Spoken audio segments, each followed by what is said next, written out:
Do you believe in mysteries that science cannot explain? In the darkness, when everyone has fallen asleep, eerie stories continue to unfold silently. Every little noise, every shadow that flickers by may hide a terrifying secret. Prepare yourself, because the following horror stories might make you shiver every time you recall them. Now, let us dive into the first story. My sister has always had a soft heart. Soft as sweetbread. She cried after the old woman, despite everything. Maybe because of everything. I remember holding her as she wept, both of us covered in soot, her fingers scalded from holding shut the oven door. After the tears, she was quiet. She trailed me through the awful house with its sweetbread walls and sugared windows. I found the clothes we'd arrived in, offered up her kirtle, and she donned it without a word. She showed no whisper of response when we found the treasure in the attic, only nodded vaguely when I asked her to help me fill up the few bags we could easily carry back through the woods. Maybe it would be enough. Enough to keep us safe from our stepmother's whims. I do not want to go back there. It was the first she'd spoken in hours. I hesitated outside the witch's cottage, looking back over my shoulder at her. I do not want to go back to them. I sighed. Nor do I, but where else can we go?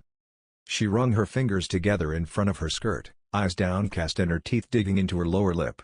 Eventually, though, she nodded. Fine. You are right. She looked back at the house. Wait 1 minute. There may be something left in the kitchen. The kitchen? I repeated in horror, but she only nodded. Yes. She did not think I paid attention, but I did. I know which of her potions might be useful if nothing else. We can sell them when we get back. I nodded slowly and followed her back into the cottage, though I stopped in the open arch that led into the kitchen itself. She moved easily through the space, reminding me painfully of just how long she had been under the witch's thumb while the horrid crone tried to fatten me like a prize hog. She collected some dozen bottles and vials, tucking them carefully in between the bolts of silks and satins we had pilfered from the attic before returning to me. Let us go. Though there was no trail this time, she seemed to know her way through the trees. I asked how, once, when we paused to wait out the dark. But all she said was that she simply knew now. As though the forest spoke to her in a way it hadn't before. I felt the first thrill of fear at that. But I knew that she was still so scared herself. I refused to let her see it. I tried to coax her into dreaming about what sort of life we might have with the witch's pilfered treasure, and managed to earn a wide smile for my efforts. But it was cold and dark, and soon enough we simply huddled together under a gnarled tree as we waited for the deepest part of night to pass. When grayish dawnlight began to filter through the leaves, she was the first to stand. She had gone quiet again, and only answered me with faint hums or single words as we continued on our way. She seemed more comfortable to be leading us now, but something in the set of her shoulders reminded me of something. Something I could not quite name. Eventually, I lapsed into her silence. When the trees broke apart to reveal the familiar shape of our father's home, she froze. Then she broke into a run, and I was only half a step behind her. The door was already opening when we reached the stoop, and our father met us with his arms open and tears in his eyes. He held us close and apologized, over and over, praising the Lord's name. I embraced him in turn, but alongside the relief in my chest there was an anger in my gut. It had started a spark, but over the length of our trek back through the woods had grown into a steady flame. I met my sister's eyes over our father's shoulder, and a chill ran through me. If my anger was a flame, then hers was the dead cold of darkest winter. Our father explained that our stepmother had been stricken ill, not long after we left. She was in her room now, asleep, and had been for days. He did not expect her to recover, though he had been following the physician's orders as best he could. Perhaps she shall rally to see you, he offered us hopefully. When neither of us answered, he sighed and dragged a hand down his thick beard. There was more gray in it than I remembered. I know you must be angry with me. With us, he told us wretchedly. That I could lose track of you so easily. It is an unforgivable failing in a father. Lost? I started slightly at the sharp edge in my sister's voice. Our father did, too. She had always had a soft voice to match her heart. We were lost? She repeated, staring at him intently. Our father stared back, eyes wide with a hint of fear. Lost, he confirmed at last in little more than a whisper. I dropped my eyes, unable to continue looking at him.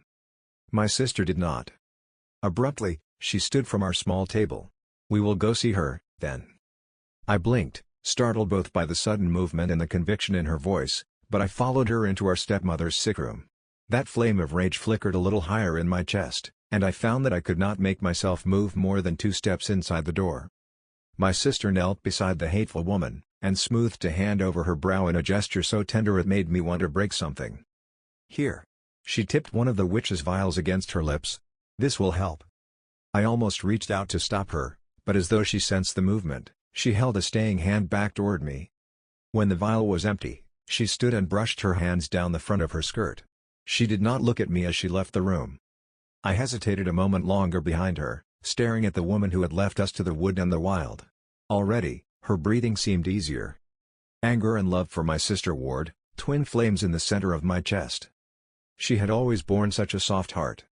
Our stepmother was awake and lively within a day. Though shocked by our return, she was mollified enough by the offerings of treasure we had stolen away with that she simpered and even summoned up some mawkish tears through which to tell us she was so sorry we had been lost to the wood. My rage burned hotter, and my sister grew colder. "We should celebrate your return," our stepmother exclaimed, a shawl wrapped around her shoulders but no other sign of her illness remaining. "What do you wish for supper, my darlings?" "Sweetbread." I jerked around to stare at my sister, eyes wide and mouth agape. She did not so much as glance at me, but I felt her hand take mine under the table. She smiled at our stepmother, and my throat went dry. "But you are still recovering, stepmother." "I feel quite well, all things considered." "I shall make it," she offered gently. I could have stopped her then. Could have clutched her hand in mine and dragged us out. We could have taken the treasure and left. It had been foolish of me to think there was nowhere for us to go. We might go anywhere. Seeing our father again, hearing him refuse to admit what they had done, made me sure of that. But my sister looked at me, just for a moment, and the ice in her gaze froze me to my chair. She was not looking for permission, but I nodded shakily anyway. Our stepmother exclaimed what a good, kind girl she was as she moved into the kitchen. Soon enough, the cloying smell of the baking sweetbread hung thick in the air. It was all I could do not to gag. My sister served the plates while the bread was still steaming gently, even drizzling the last of our honey stores over our parents' portions. "We can always get more at the market now," she said with a hollow little laugh. Our stepmother agreed happily, though our father hesitated a moment before doing so himself. He was watching my sister with a faint wariness as she took her seat beside me. "Go on, then, let us eat." They did. We sat in silence. It took our stepmother first. A faint cough, a furrow in her brow. She looked up with confusion, which changed quickly to a horrified realization as she stared at my sister. "You." Our father joked, red spattering his lips. I looked away, squeezing my sister's hand tight where she had once more taken it beneath the table. We were desperate," he strangled out, reaching for her pleadingly. "I did not want to. She made me." My sister shook her head. "You let her." He collapsed forward onto the table, his breath a wheezing rattle that grew fainter with each passing moment. Our stepmother tried to lunge for us, but her legs gave out and she sprawled across the floor. A scarlet trail, like candied jam, trickled from the corner of her mouth. "You," she gasped again, glaring balefully up at my sister. "You. Little witch." They both began to convulse. I buried my face in my sister's shoulder. I could feel her stroking my hair even without raising my head. I knew she did not look away until their last breaths had faded into silence. Then she simply stood, her hand still in mine. We were both silent as we gathered up our bags still unpacked by the front door and stepped out into the cool evening. "You are afraid?" I swallowed. "Why, yes." She smiled at me, squeezed my hand again, and all I felt was cold. "You do not need to be. I will protect you." My sister has always had a soft heart. Soft as poisoned sweetbread. Now, let us move on to the second story. The girl in the graveyard is your best friend, so you take her home. The night is a bruise between you, a blotch of rogue in the passenger window, the color of fruit left out to fester. The body pries at her seatbelt, a finger, then two. The radio echoes static, the body shuffles in her seat. You studied the face, the similar slice of jaw, the nose humped from where a baseball had hit her at 12, just slightly off-center. The skin like a rain-licked plastic bag. The stink of musk and sulfur. You want to look away but you cannot. She's so beautiful, even like this. Your headlights rake warbled slits through the dirt road, a yellow like jaundice. Your hands are stiff from the cold, your lips cracked. The girl beside you is dead and you are bringing her home. 4 days ago you'd stepped into a hardware store and emerged with a shovel sturdy enough to lift a life on. 4 days you'd spent digging dirt in your own backyard until loam muddied under your fingernails and erratic holes split garden beds like the mouths of greedy beasts. Until you could sift through soil with your eyes closed, with a hand bound. 4 nights you had laid in your bed staring at the pockmarked ceiling, wondering what it felt like to burn alive. Now, the shovel beats dull against the skin of your trunk, your hands gripping the steering wheel like a throat you're trying to silence. The body turns, dawn bleaching the salmon gray of her skin. The left eye slips from its socket and she pushes it back in with the heel of her hand. She smiles, head lolling like a marionette's. "Sorry baby," her voice comes out strained, "I wasn't expecting company. I'm sure you understand." In a sickle of citrus moonlight, Adeline Marcus smiles up at you with shell-pale gums. Adeline Marcus died on the 31st of October and was buried a week later, the date on her gravestone a month shy of her 18th birthday. In the court, the boys would claim it was an accident, that they didn't know she was inside. For better or worse, you believe them. The fingers striking out matchboxes, the beer cans constellating the sidewalk, a prank gone too far, the wrong place, the wrong time. It doesn't have to be on purpose. She didn't have to be home. The coroner ruled it suffocation, but all you can imagine is flame like a stiff palm, striking over and over. Adeline had crawled from the mouth of the home on her hands and knees. She was dead by the time she reached the pavement, her Sunday dress cinched up to her knees, the dress you knew well enough. Either way, the boys were left with 25 to life and the Marcus were left with a dead daughter, a ring of ash-like chalk on the pavement. You were left with a misplaced guilt like hunger, a guilt like an Ouroboros, choking on the tail, swallowing the head, eating yourself alive and being unable to stop, even as it consumes you. Because this wasn't the sort of thing that happened to good people. You watch water curl down your shower drain, carrying with it mortuary makeup, kaleidoscopic insects and jasmine bubbles. Strings of dirt stretched out like sinew. The body's head rests on her knees, vertebrae needling through her back like a line of molars. The electric lights wash her green, dark veins rooted under brittle skin. She turns her face to the showerhead and picks at the powdery sediment under her fingernails. The shower floor is a mess of grit, and you think of a child scooping up the sand. You turn the heat up until it scalds, and scrub mildew from the base of the shower door. You think, if you can only get everything clean, everything will be all right. She turns her head and looks at you through eyes obscured by glass paneling. She says, "It's not as bad as all that. I don't even think I felt a thing." But she says it through lips the color of spoiled plums, so the sentiment doesn't ring true. You lift threadbare towels from the bottoms of your linen closet. You walk 3 times around your block and return to a corpse sat on your sofa like she is nowhere better to be. There are ants in your sugar bowl. You try to remove them, lift their crystal-knotted bodies on the prong of a fork, but they slip between the gaps and you are left with a mess bigger than when you started, pea-brown sludge bleeding from thoraxes and the stink of vinegar. There's a dead girl on your sofa, but let's focus on the ants in your sugar bowl, the way they thread through cysts of white like veins on a leaf, like the capillaries that run through the skin of your face. You make tea anyway. You add too much milk and sit cross-legged in front of the body. She stares at you. You stare back. The two of you drink and ribbons of watery milk pour clean out her trachea, the gaping hole in her chest, but she doesn't stop drinking until you do. "You're not looking at me," she says. "Not really."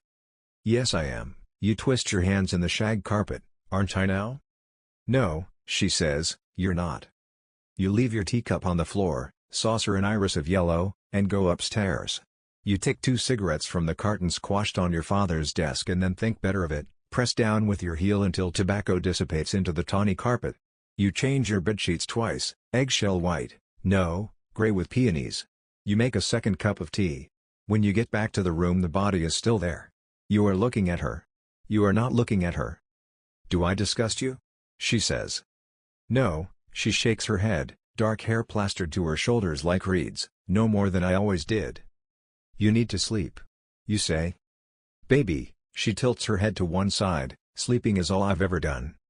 The last time you saw Adeline Marcus alive was in the back of a stranger's car, parked on a stranger's street, with the taste of a stranger's tequila fresh between your lips. You were never too built for parties, so the outcome was a pair of girls who looked like they were playing dress-up. Blousy dresses with sleeves like a nun's. Thrift store necklaces noosing your necks. Shoplifted lipstick which she hid beneath her mattress, more wax than pigment. But in the citrus peel of street lights, in the low trill of distant music, the two of you looked beautiful. She had her legs curled under her and was sitting sideways in the back seat, her hand resting on your knee and the other palmed against the window, a song on her lips that you couldn't quite place. You were too close, but it was night, and everyone was inside and drunk, and sometimes we all need to feel closer than we should be, to lose ourselves a little. The song melted on her lips, swallowed into the limp press of salvia and booze, and you said something like, "I think I should go home now."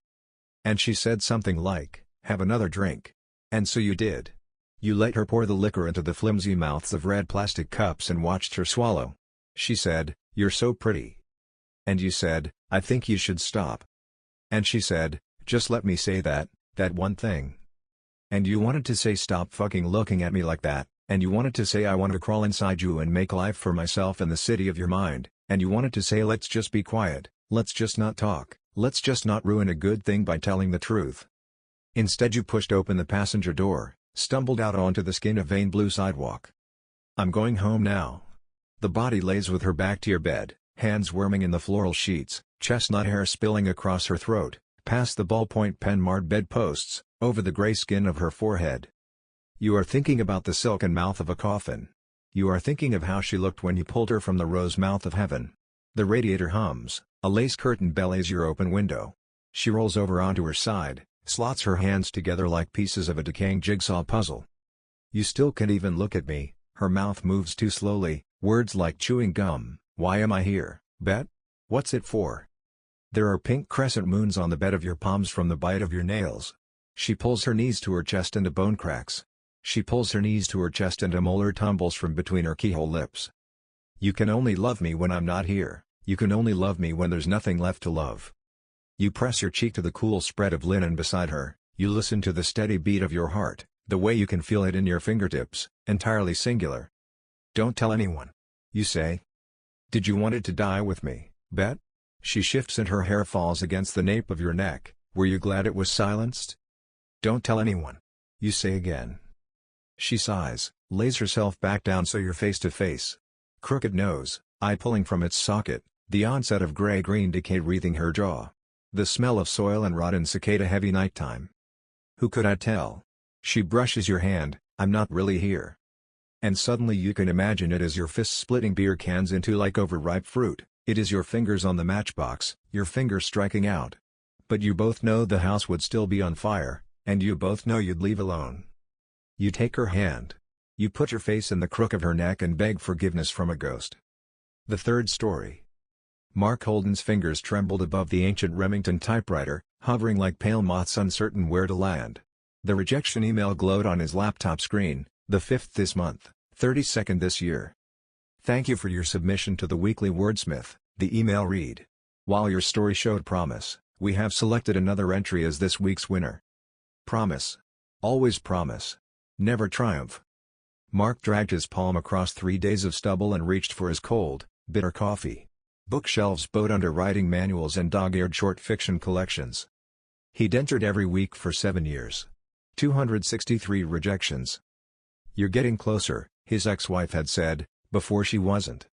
But feelings weren't facts. Mark Holden, 52, graying temples, ink-stained fingertips, remained unpublished, unrecognized, unwanted. The laptop chimed. A new email.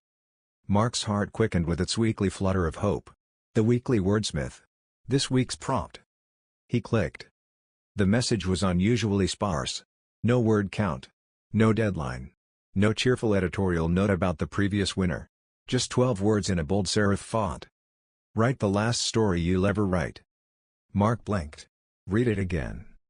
"Write the last story you'll ever write." The words pulsed. A chill brushed his neck despite the summer heat. "What kind of prompt is that?" he muttered, reaching for his glasses to make sure he wasn't misreading. The words remained unchanged, accusatory in their simplicity. Mark rolled a fresh sheet into his typewriter. The keys waited, their ivory faces worn to yellow by decades, first his father's fingers, then his. Stories ran in the family, his father used to say. Just not publication. But this time, his fingers wouldn't move. They hovered, paralyzed by something he couldn't name. "Write the last story you'll ever write." A sound escaped his throat, half laugh, half scoff. "Don't be ridiculous," he told himself. "It's just a prompt." But as the evening shadows lengthened across his apartment, casting strange geometries on the walls, Mark couldn't bring himself to type a single word. For the first time in 7 years, the weekly wordsmith had silenced him. He pushed back from the desk. "I need air," he announced to the empty room. Outside, the city hummed, normal people with normal lives, not consumed by the need to see their name in print, to matter, to win just once. Mark walked until his legs ached. When he returned, the email still waited, cursor blinking. "Write the last story you'll ever write." "No," Mark said aloud, shutting the laptop with more force than necessary. "Not this time." He crawled into bed fully clothed, bone-tired yet wide awake. Sleep, when it finally came, was thin and restless, plagued by dreams of blank pages that bled ink from their edges, forming words he couldn't quite read. In the dream, he was both the writer and the written, the ink flowing not from a pen but from his fingertips, draining him word by word until he became translucent, a ghost pressed between pages of a book no one would ever open. Morning arrived with copper in his mouth. Dreams had left him exhausted, his subconscious more demanding than any editor. Mark stared at his typewriter. It seemed different this morning, more machine than tool, its metal frame gleaming with unusual intensity. Mark's phone buzzed. A text from Daniel, his only remaining friend from the long-ago writing workshop. "Any luck with yesterday's prompt?" "Not yet," Mark typed back. Strange prompt this time. Daniel's response came almost instantly, "They're all strange, man. That's the point." But this one was different. Mark knew it with a certainty that defied logic. He set his phone down without responding and approached the typewriter like someone might approach a sleeping predator. "Just a prompt," he whispered to himself, settling into his chair. His fingers touched the keys. A warm jolt shot up his arms. He jerked back, heart hammering. What the hell? Shadows pooled in corners where they had no business being at 10 in the morning. Mark rose, backing away from the typewriter. "I need more coffee," he announced to the empty room, his voice sounding tinny and far away. In the bathroom, he splashed cold water on his face, avoiding his own gaze in the mirror. When he finally looked up, he froze. His reflection stared back, but something was wrong. The face in the mirror wore an expression Mark wasn't making, a slight, knowing smile. And when Mark raised his hand to touch his cheek, the reflection waited a fraction of a second too long before mimicking the movement. Mark stumbled, knocking over aftershave that shattered on the tile. The scent of sandalwood and alcohol filled the small space, dizzying in its intensity. "You're losing it," he thought. Sleep deprivation. Anxiety. Too much caffeine. But when he returned to his desk, the typewriter waited with palpable anticipation. The blank page he'd loaded the night before was no longer blank. A single line of text marred its pristine surface. "There's only one way to win." Mark's throat constricted. He hadn't typed those words. He was certain of it. Yet there they were, pressed into the paper with the distinctive bite of his Remington's keys. He yanked the paper free, crumpling it into a ball and throwing it toward the wastebasket. It missed, rolling beneath his desk to join dust bunnies and forgotten paperclips. Mark loaded a fresh sheet with trembling hands. "This is ridiculous," he muttered. "Get a grip." When his fingers touched the keys again, that same warm current flowed up his arms. This time, he didn't pull away. His fingers began to move of their own accord. Mark watched, fascinated and horrified, as words appeared on the page without his conscious direction. "The man who could breathe underwater discovered his gift on the day his daughter drowned." The sentence hung there, terrible and perfect. Mark couldn't have written it, yet, it was exactly right. He tried to pull his hands away, but they remained magnetized to the keys. He dove into the black lake over and over, searching for her small body among the weeds and shadows. When his lungs should have burst, he realized he wasn't holding his breath at all. "Stop," Mark whispered, but his fingers continued their relentless march across the keyboard. Words flowed onto the page with a terrible beauty, each sentence more perfect than the last. A story of loss and supernatural transformation, of a father who gained impossible power too late to save what mattered most. Hours passed. The light outside his window shifted from morning gold to afternoon amber. Mark's bladder ached, his stomach growled, but his hands would not release him from their possessed choreography. The typewriter grew hot, keys rising to meet his fingers. In his periphery, shadows writhed, taking on shapes that disappeared when he tried to look directly at them. And still the words came, unstoppable as a hemorrhage, beautiful as a sunset over water. He learned to live in the depths, where memory grew diffuse as light. Only the search remained, endless circles through the murky deep, calling her name into the watery silence. Mark began to weep, tears tracking down his face and dropping onto his trembling hands. The story was everything he'd ever wanted to write, profound, haunting, masterful. And he was merely its conduit, not its creator. When night fell, the only light in the apartment came from the strange luminescence of the typewriter, the metal frame glowing like molten silver, illuminating the page where the story continued to appear, word by perfect word, as Mark's identity dissolved into the act of creation. Dawn broke. Mark's fingers finally stilled, trembling with exhaustion. 17 pages sat in a neat stack beside the machine, each one filled with immaculate prose. Mark lifted the first page, his vision refocusing on words he'd typed but hadn't chosen. The man who could breathe underwater discovered his gift on the day his daughter drowned. He read on, page after page, following the journey of a father who gained an impossible ability that transformed him into something no longer fully human. The story was flawless, each word inevitable, each turn of phrase crystalline in its precision. The metaphors cut to the bone. The ending, when it came, left a hollowness in Mark's chest that was almost physical. "My God," he whispered, his voice rough from disuse. "It's perfect." And it was. Not good, not promising, not showing potential. Perfect. His hands shook as he gathered the pages, muscles cramping after hours of unnatural stillness. His apartment looked different in the pale morning light, smaller, as if it had aged decades in a single night. He shuffled to the bathroom on legs that threatened to buckle. When he looked in the mirror, his reflection was his own again, though changed, eyes sunken, skin waxen, hair standing on end. "You finished it," he told his reflection. "You actually finished it." But had he? Mark wasn't sure anymore where he ended and the story began. Something had worked through him last night, something hungry and ancient and indifferent to his will. His phone buzzed on the nightstand, screen illuminating with a calendar reminder, weekly wordsmith deadline, 12 p.m.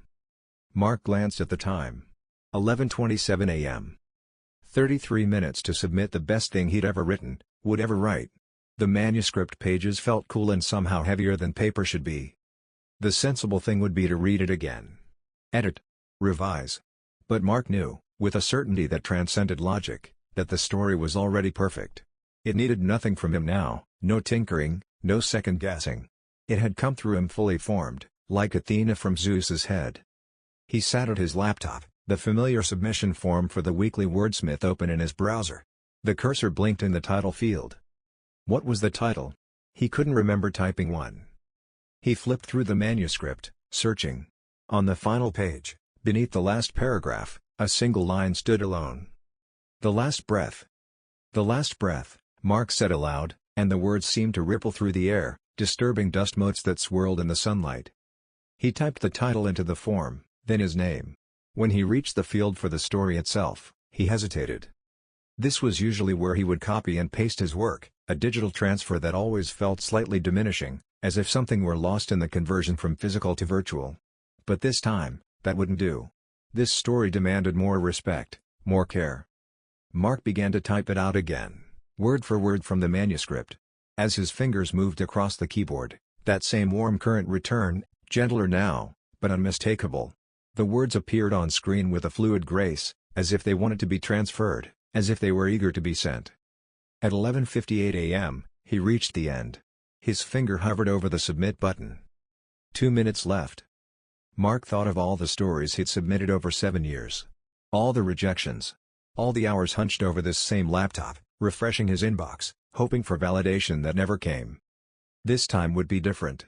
This time, he would win. He clicked submit. The screen shifted, but instead of the usual confirmation page with its cheerful "Thanks for your submission" message, it went blank. Completely, utterly blank. Mark blinked. Refreshed the page. Nothing. He opened a new browser window and navigated to the Weekly Wordsmith website. Error 404, page not found. "What the hell?" Mark muttered, trying again. Same result. He searched for the Weekly Wordsmith contest and found nothing, no traces of the contest that had consumed his life for 7 years. Mark staggered to his typewriter, needing the manuscript's reassurance. But when he reached for the pages, his hand passed through them as if they were made of smoke. Before his eyes, the stack of paper thinned, became translucent, then vanished altogether. "No," he gasped, dropping to his knees. No, no, no. Nothing remained of the perfect story that had poured through him. Mark crawled to his bookshelf, pulling down journals where he'd recorded every submission, every rejection. The pages were blank. His files of old stories, gone. The framed rejection letter from the New Yorker that he'd kept as perverse motivation, empty now. Just glass and frame. Something fundamental had shifted in the fabric of reality. He'd submitted the perfect story. And in doing so, he'd erased himself. 7 days passed in a fog of disbelief. Mark called everyone he knew, former workshop colleagues, old professors, the literary magazine where he'd once interned. No one remembered him. His name triggered confused pauses, polite inquiries about whether they'd met at some conference they'd forgotten. Daniel, his closest friend, had asked him to stop calling. "Look, man, I don't know who you are or how you got my number. I'm sorry if we met somewhere and I'm blanking, but I've got a deadline." Mark spent hours online, searching archives, contest records, even his old college newspaper. Nothing. No traces of Mark Holden, aspiring writer. It was as if he'd never put pen to paper, never typed a single word. On the 7th morning, he woke to find a golden envelope slipped beneath his apartment door. No postmark, no return address. Just his name in elegant script that seemed to shift and change when he wasn't looking directly at it.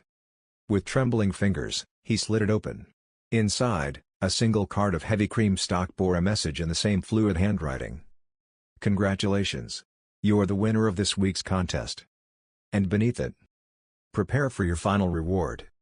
Mark stared at the card, emotions warring within him, elation, terror, vindication, dread. He'd won.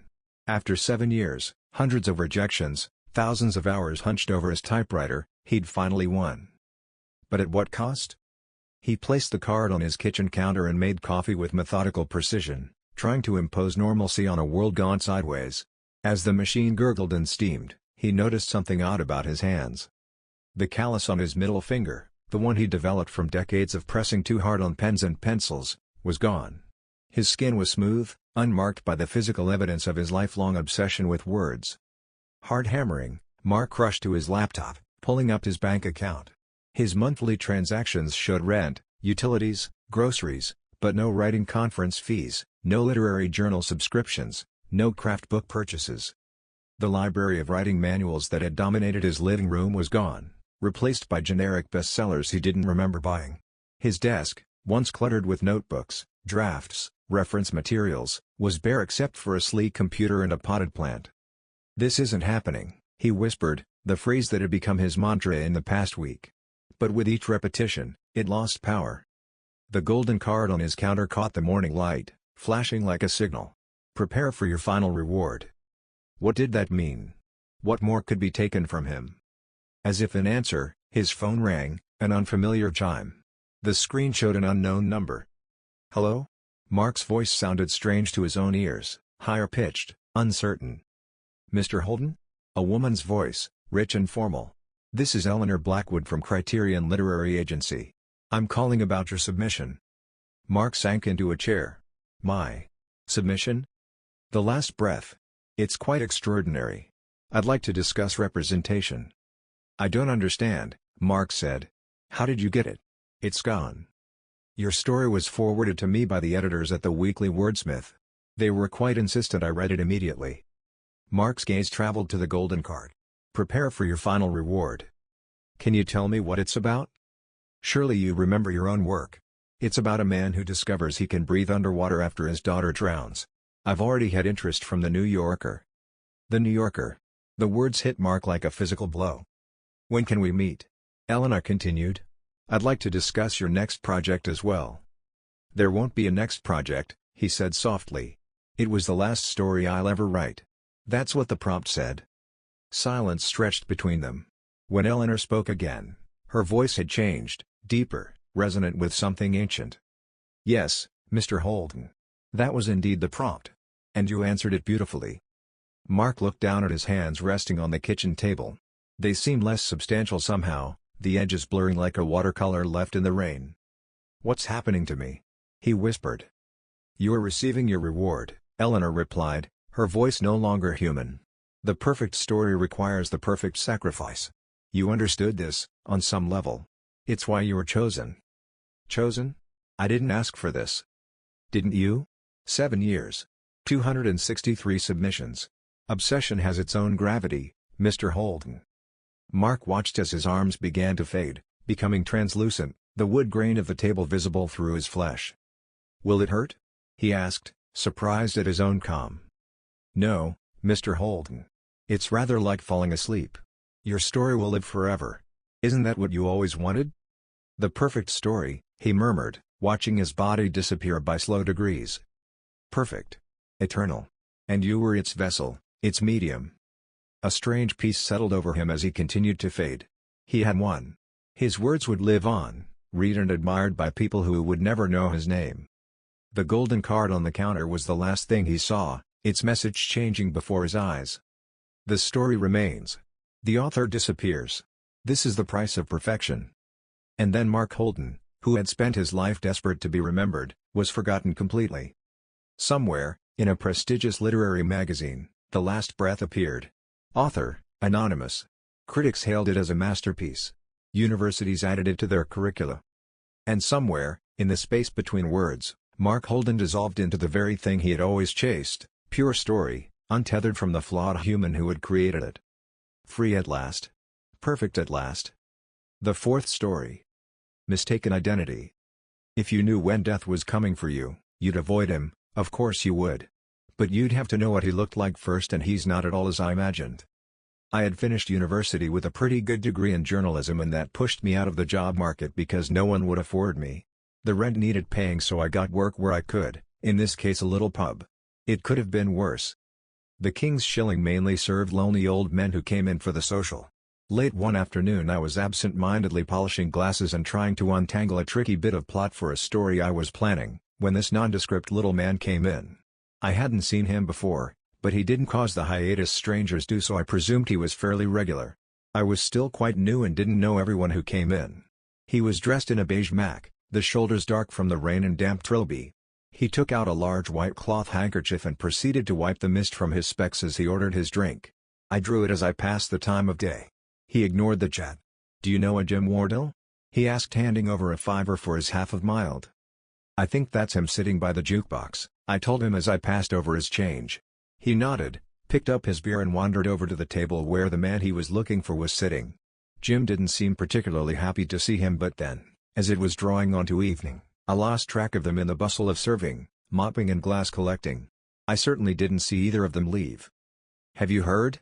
my boss greeted me when I reported for my shift the following afternoon. "Heard what?" I asked as I hunted around for a clean apron. "About Jim Wardell.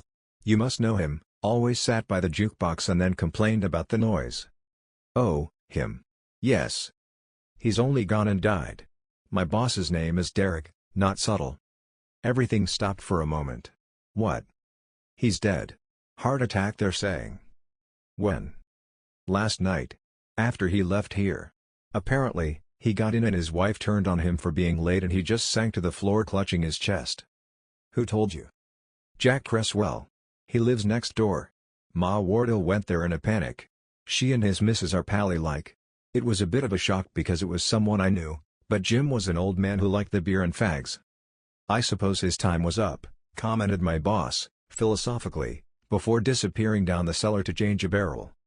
The wake was held in our pub, and it was all very sad until the drink took hold, and then things livened up a bit. He would have enjoyed this, would our Jim. It was his next-door neighbor. I expect he would have liked the opportunity, I thought, but just smiled and handed him another pint. Jim drifted from our thoughts as folks do when the world turns, and life goes on. Then one afternoon the little gentleman came in again.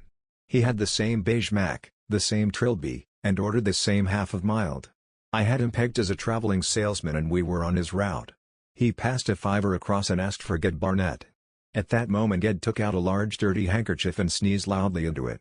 I nodded in his direction and the stranger went across to him.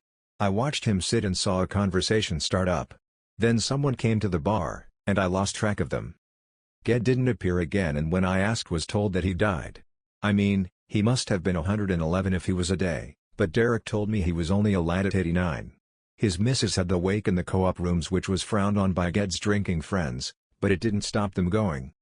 I felt a trickle of unease when I next saw the gentleman in the bar. "Is Sam Morgan in yet?" he asked as he pulled out his customary £5 note. I nearly dropped the glass, my hand shaking visibly. "I'm Sam," I said.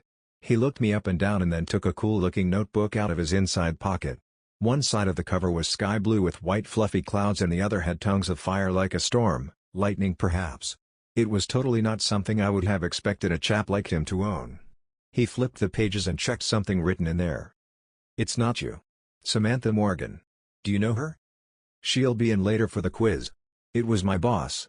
The gentleman nodded, picked up his change and went and sat in one of the booths. I couldn't settle. I watched for this lady with the same name as me. I saw her enter with her partner, watched as the gentleman went to speak to her, saw her run out of the pub, heard the squeal of brakes a few moments later.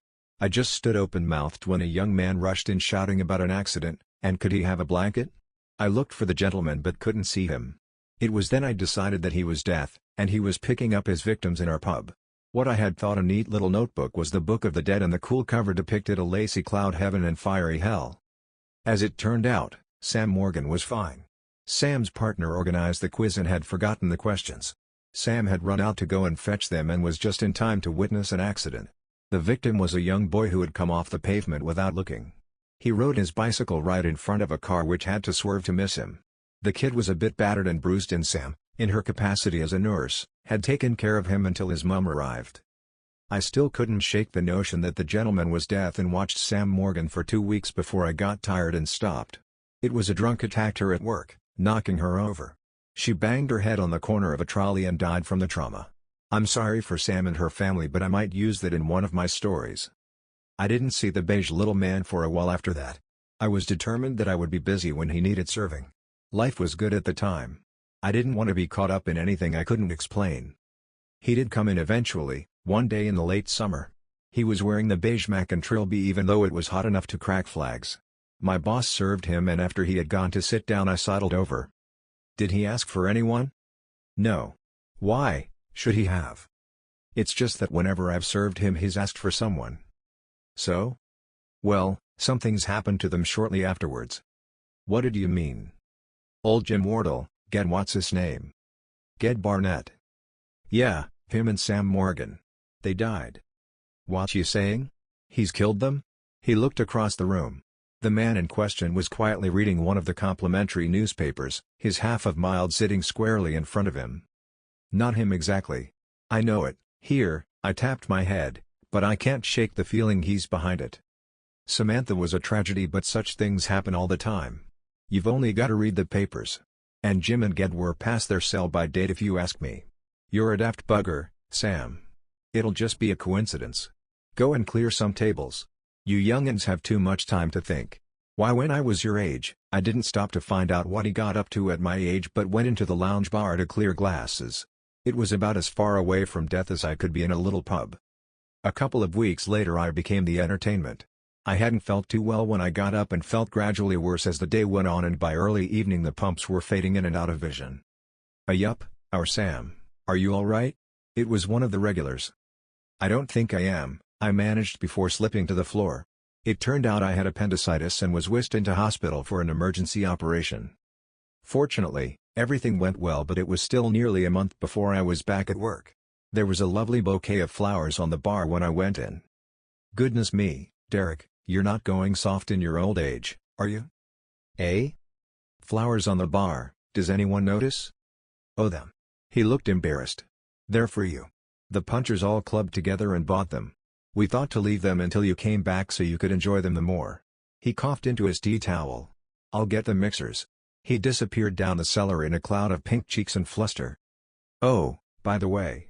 I forgot to tell you, but that salesman person was asking after you, Derek told me over the clink of bottles as he made his way through the bar with a crate of ginger ale. Which salesperson is that then? I asked, feigning nonchalance. Inside I was shaking. Hadn't I thought of the beige bespectacled man as a salesman, initially? That man you thought was the harbinger of death, you're daft twonk. He's a stationary salesman.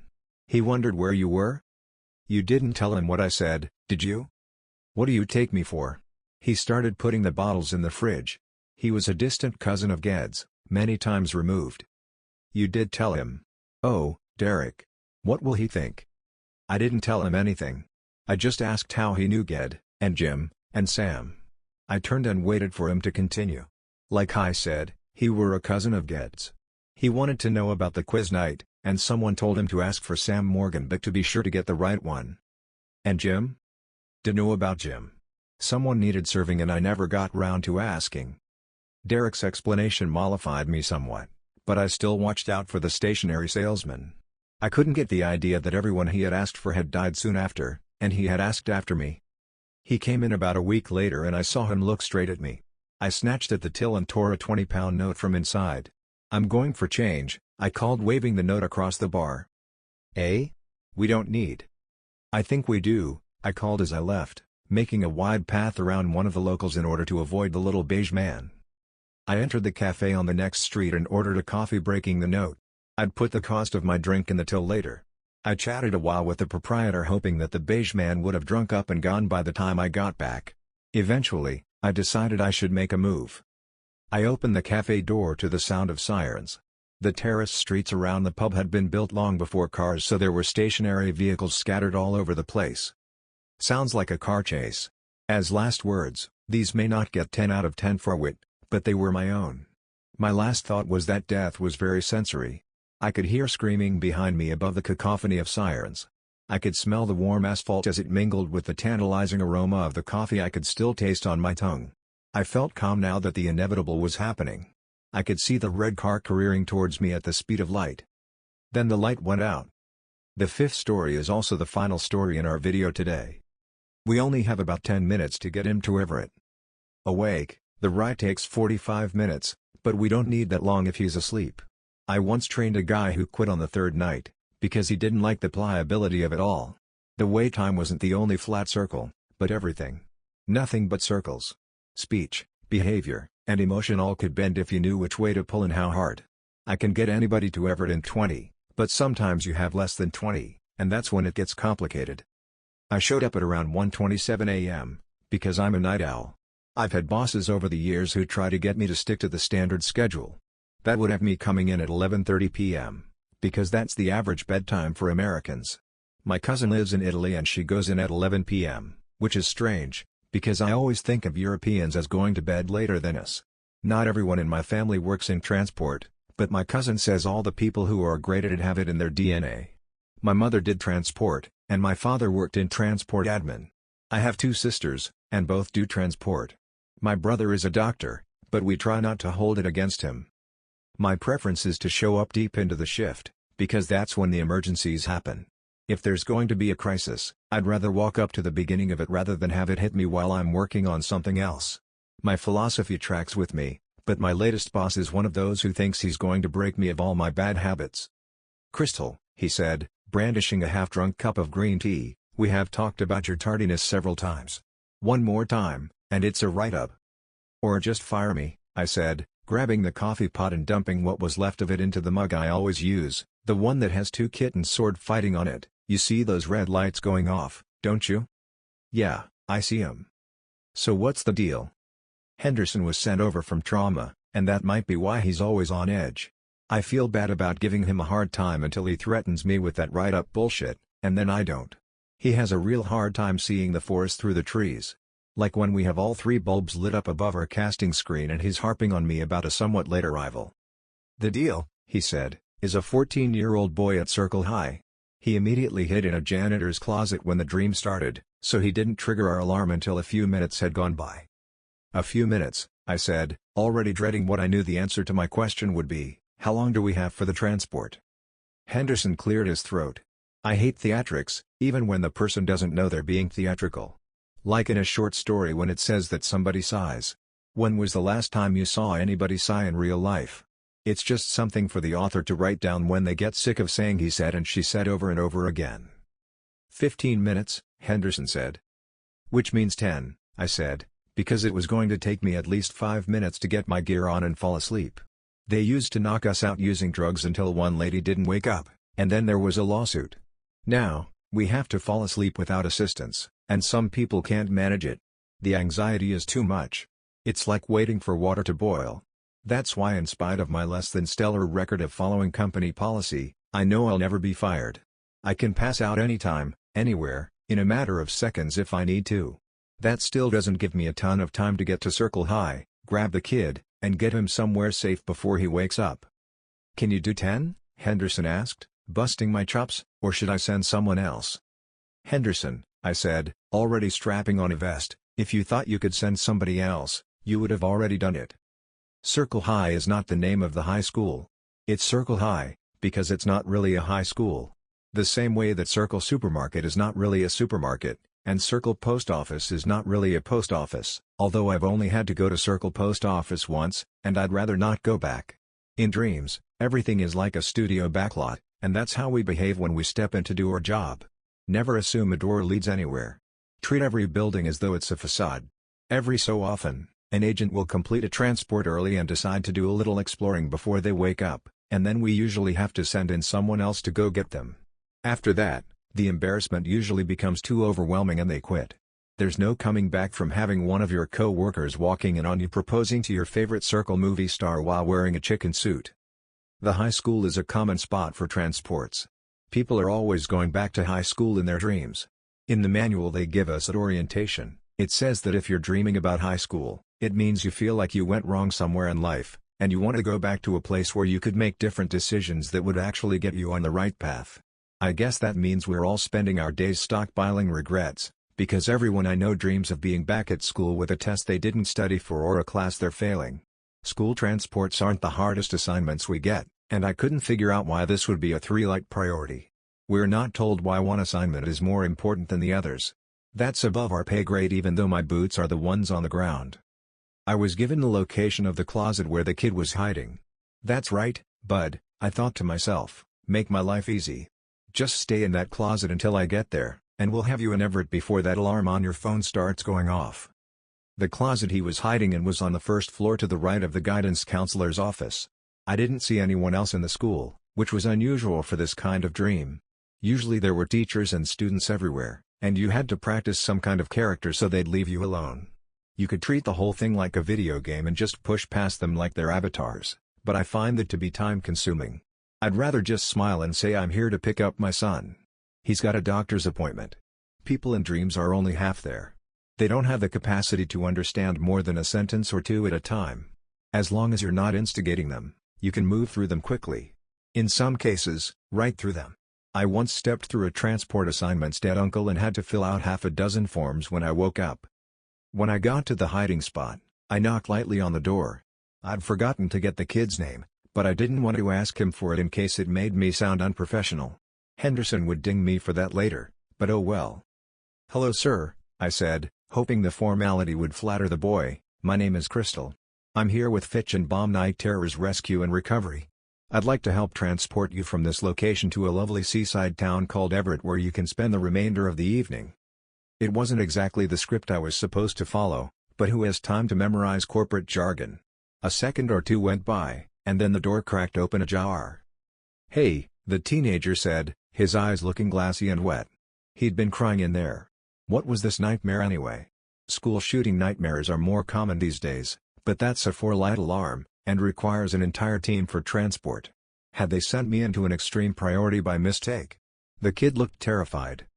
"Hey," I said, dropping the professional tone completely, "what's going on here?" "I'm sorry," he said, pushing the door open so I could see inside the closet. "I can't get you out." "You don't have to," I said, "I'm here to get you out. That's how this works." They needed to give me another few minutes, he said, stepping out into the hallway. He was wearing khaki pants and a white button-down with some kind of logo on it. I couldn't read what the logo said, because you can't read in dreams. Try it and you'll see I'm right. "Wait. It says Henderson High," I said, looking at the letters as they formed a circle above a pocket on his chest. His hair was a curly blonde with small patches of darker brown mixed in it. "You have to wait here for them," he said. Wait here for who? I was confused. This was a dream. I wasn't really here. I had a transport to do. There wasn't going to be enough time to get him to Everett if we didn't leave now.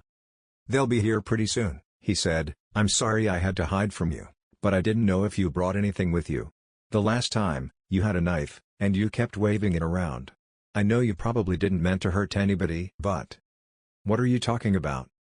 Behind me, I could hear the sound of doors opening. The slam that school doors make when they're thrown open. people coming down the hallway towards me. I don't know why, but I had the impulse to dive into the closet. To lock the door and hide out there until I woke up. "Don't do it," he said, seeming to read my thoughts. "It won't matter. It'll just make it all take longer, and then we'll be here all night. I really need to go home and get some sleep." I kept looking around me and seeing words everywhere.